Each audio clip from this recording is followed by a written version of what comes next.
காலையில யோசிச்சுக்கிட்டே இருந்தேன். போன வாரம் முருகருக்கு வந்து பார்த்தீங்கன்னா, பவளமல்லி நம்ம செடியில பூத்தத எடுத்து போட்டிருந்தோம். இந்த வாரம் செடி எல்லாத்தையுமே கட் பண்ணிட்டோமே அப்படின்னு யோசிச்சுட்டே இருக்கும்போது பார்த்தீங்கன்னா, அதிலயே ஒரு 20 பவளமல்லி கிட்ட நல்லா பூத்து கீழ வந்து விழுந்திருந்துச்சு. அது மட்டும் இல்ல, செம்பருத்தி பூவுமே வந்து பூத்து இருந்துச்சு. நேத்தே வந்து பார்த்தீங்கன்னா, காலையில வெத்தல தீபம் போடுறதுக்காக வெத்தல எல்லாமே வந்து வாங்கிட்டு வந்திருந்தேன்.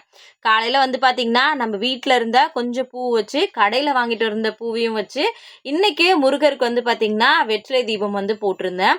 தீபம் போடும்போது கண்டிப்பா நெய் தீபம் தான் போடணுமா? அப்படின்னு சொல்லி சில பேர் வந்து கேட்டிருந்தீங்க. முடிஞ்ச அளவுக்கு நெய் தீபம் போடுறது ரொம்ப நல்லது. இல்ல முடியல அப்படின்னா, நீங்க வந்து எண்ணெயிலயுமே வந்து தீபம் வந்து போடலாம். அதே மாதிரி 6 விளக்கு கண்டிப்பா போடணுமா? அப்படின்னு கேட்கிறீங்க.